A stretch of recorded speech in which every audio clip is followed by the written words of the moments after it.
ಶರತ್ ಪ್ರಕಾಶ್ ಪಾಟೀಲ್ ಅವರೇ, ಸಾಗರ್ ಗಂಗಲ್ ಅವರೇ, ರಹೀಂ ಖಾನ್ ಅವರೇ, ವಿಜಯ್ ಸಿಂಗ್ ಅವರೇ, ಬಾದಲ್ ಅವರೇ, ಮಾಲನಾರಾಯಣ ಅವರೇ, ಶೈಲಿ ಅವರೇ, ಇಲ್ಲಿ ಸೇರ್ತಕ್ಕಂಥ ಎಲ್ಲ ಅಕ್ಕಪಡೆಯ ಎಲ್ಲ ಗೌರವಿತ ಸದಸ್ಯರೇ, ನನ್ನ ಪ್ರೀತಿಯ ವಿದ್ಯಾರ್ಥಿನಿ, ಹೆಣ್ಣು ಕುಟುಂಬದ ಹೆಣ್ಣು. ಹೆಣ್ಣಿಲ್ಲ ಅಂದ್ರೆ ಸಮಾಜ ಆಗಿ ನಾವ್ಯಾರು ಬದುಕಲಿಕ್ಕೆ ಸಾಧ್ಯ ಇಲ್ಲ.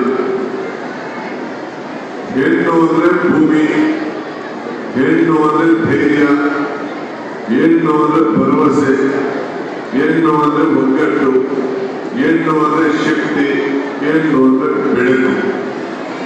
ಈ ಬೆಳಕನ್ನ ನಿಮ್ಮೆಲ್ಲರ ಮಾರ್ಗದರ್ಶನದಂತೆ, ನಿಮ್ಮೆಲ್ಲರ ಶ್ರಮದಂತೆ ಪ್ರತಿಯೊಂದು ಕುಟುಂಬ ಕೂಡ ಇವತ್ತು ಬೆಳಗ್ತಾ ಇದೆ. ಇವತ್ತು ನಾರಿ ಶಕ್ತಿ ದೇಶದ ಶಕ್ತಿ. ಕರ್ನಾಟಕದಲ್ಲಿ ಬಹಳ ವೀರ ವನಿತೆಯರು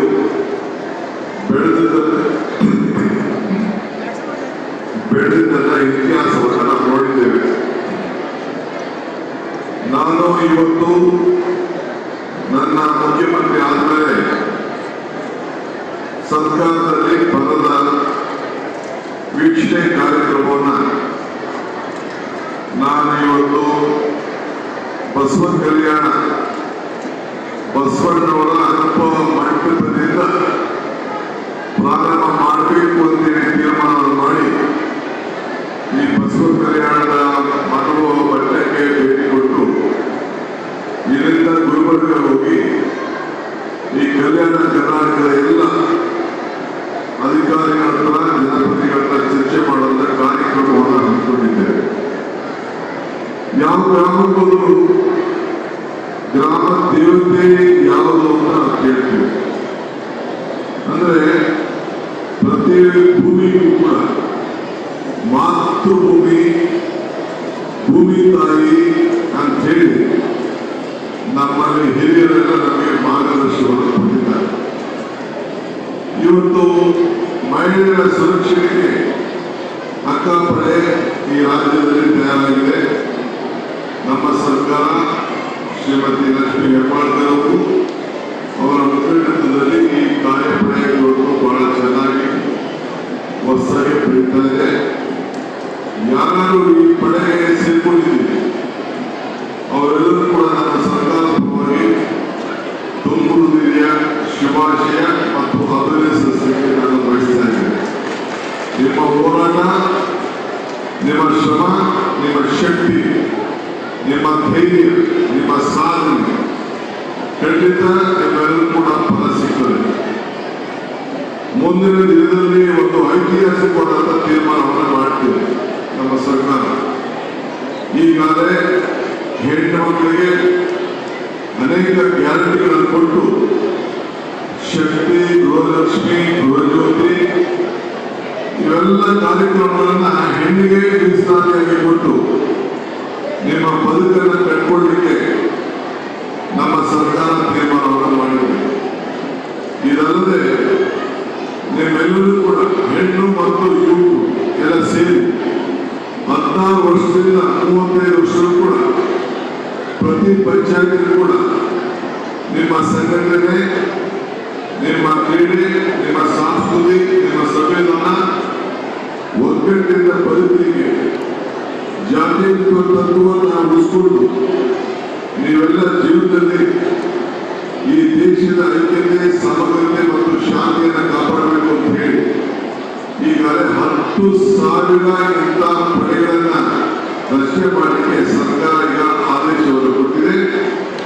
ನೀವು ಒಂದು ಪಂಚಾಯತಿಗೆ 200ರಿಂದ 300 ಜನ ಯುವಕ ಯುವತಿಯರನ್ನ ಸೇರಿಸಿ ನಿಮ್ಮಲ್ಲಿರುವಂತಹ ಶಕ್ತಿ ಪ್ರದರ್ಶನ ಮಾಡಿ ನಿಮ್ಮಲ್ಲಿರುವ ಸಂಘಟನೆ ಚತುರತೆ, ನಾಯಕತ್ವ, ನಿಮ್ಮ ಎಲ್ಲ ತರದ ಗುಣಗಳನ್ನ, ಪ್ರತಿಭೆಗಳನ್ನ ಹೊರಗಡೆಗೆ ಬಿಂಬಿಸಲಿಕ್ಕೆ ನೀವು ಕಾರ್ಯಪ್ರವೃತ್ತರಾಗಬೇಕು. ಆ ದೃಷ್ಟಿಯಿಂದ ಈಗಾಗಲೇ ನಾವು ಸಂಘಟನೆಗಳನ್ನು ಇವೆಲ್ಲ ನಾಯಕರುಗಳಿಗೆ ನಾವು ಮಾರ್ಗದರ್ಶನ ಕೊಟ್ಟಿದ್ದೇವೆ. ಆ ಸಂಘಟನೆ ಹೆಸರು ಭಾರತ್ ಜೋಡೋ ಯುವ ಶಕ್ತಿ ಸಂಘ ಅಂತ ಹೇಳಿ ಈಗಾಗಲೇ ನಾವು ತೀರ್ಮಾನವನ್ನು ನಾವು ಮಾಡಿದ್ದೇವೆ. ಮಾತು ದೇವೋ ಭವ ಅಂದ್ರೆ ತಾಯಿಯನ್ನ ದೇವತೆ ಅನ್ನೋದನ್ನ ನಾವೆಲ್ಲ ಕರಿತೇವೆ. ಹಂಗೆ ಇವತ್ತು ನೀವೆಲ್ಲ ಎಲ್ಲ ಹೆಣ್ಮಕ್ಳಿಗೆ ನಾವು ಕುಟುಂಬದ ವಿದ್ಯಾಭ್ಯಾಸವನ್ನು ಕೊಟ್ಟು ಸಮಾಜಕ್ಕೆ ಕುಟುಂಬಕ್ಕೆ ಒಂದು ದೊಡ್ಡ ಮಾರ್ಗದರ್ಶನ ಕೊಡಿ ಅಂತ ಹೇಳಿ ನಿಮ್ಮ ಮೇಲೆ ನಾವು ಭರವಸೆಯನ್ನು ಇಟ್ಟಿದ್ದೇವೆ. ಅದಕ್ಕೋಸ್ಕರ ನಾವು ಗೃಹಲಕ್ಷ್ಮಿ, ಗೃಹಜ್ಯೋತಿ ಇವೆಲ್ಲ ಶಕ್ತಿ ಇವೆಲ್ಲ ಕಾರ್ಯಕ್ರಮಗಳನ್ನ ಯುವನಿಧಿ ಇವೆಲ್ಲ ಕಾರ್ಯಕ್ರಮಗಳನ್ನ ನಾವು ತಂದಿದ್ದೇವೆ.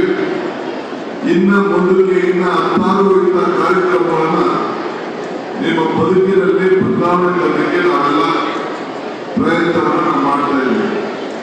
ನೀವೆಲ್ಲ ನಮ್ಮ ಜೊತೆ ಕೈಗೂಡಿಸಿ ನಿಮಗೆ ಶಕ್ತಿ ಕೊಡುವಂತ ಜವಾಬ್ದಾರಿ ನಮ್ಮದು, ಮಾರ್ಗದರ್ಶನ ಕೊಡುವಂತ ಜವಾಬ್ದಾರಿ ನಮ್ಮದು. ನಿಮ್ಮನ್ನ ನಾಯಕರನ್ನಾಗಿ ಮಾಡಬೇಕು ಅಂತ ಹೇಳಿ ಪಂಚಾಯತಿಯಿಂದ ಪಾಲ್ಗೊಂಡು ಕೂಡ ನೀವೆಲ್ಲ ನಾಯಕತ್ವವನ್ನು ವಹಿಸಿಕೊಳ್ಬೇಕು. ನಿಮ್ಮ ಬದುಕಿನಲ್ಲಿ ಕಟ್ಕೊಂಡು ಕೂಡ ನೀವೆಲ್ಲ ನಾಯಕರಾಗಬೇಕು. ರಾಜಕಾರಣದಿಂದ ಮಾತ್ರ ನಾಯಕರಲ್ಲ, ನಿಮ್ಮೆಲ್ಲರ ಬದುಕಿನಲ್ಲೂ ಕೂಡ ನೀವು ಮುಂದಾಳತ್ವವನ್ನು ವಹಿಸಿಕೊಂಡು ನೀವೆಲ್ಲ ಹೋಗ್ಬೇಕು. ನಾನು ಹಿಂದೆ ಕಾಲದಲ್ಲಿ ಅನುಭವ ಪಡೆದು ಹೋಗ್ಬೇಕು.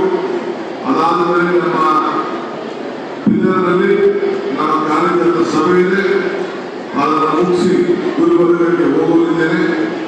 ಆದ್ರಿಂದ ನಾವು ಯಾರು ವಿಷಯ ಮಾತಾಡಬೇಕು, ನೀವೆಲ್ಲರೂ ಕೂಡ ಶುಭ ಹಾರೈಸಿ ನಿಮ್ಮ ಜೊತೆಯಲ್ಲಿ ಡಿ.ಕೆ. ಶಿವಕುಮಾರ್ ಮತ್ತು ಡಿ.ಕೆ. ಶಿವಕುಮಾರ್ ಸರ್ಕಾರ ಜೊತೆಯಲ್ಲಿ ಇದೇ ನನ್ನ ಮಾತನ್ನ ಹೇಳಲಿಕ್ಕೆ ನಾನು ಬಯಸ್ತಾ ಇದ್ದೇನೆ. ನೀವೆಲ್ಲ ನನ್ನ ಸೋದರಿಯರು, ಯುವ ಮಿತ್ರರು, ನೀವೆಲ್ಲ ನನಗೆ ಶಕ್ತಿಯನ್ನು ತುಂಬಿ ನಾನು ಕೂಡ ನಮ್ಮ ಸರ್ಕಾರ ಕೂಡ ನಿಮಗೆಲ್ಲ ಶಕ್ತಿಯನ್ನು ಕೊಡಲಿಕ್ಕೆ ಬದ್ಧವಾಗಿದೆ ಅನ್ನೋ ಮಾತನ್ನ ಹೇಳಿ ನನ್ನ ಮಾತನ್ನು ಮುಗಿಸ್ತೇನೆ. ಜೈ ಅಕ್ಕಪುಡಿ.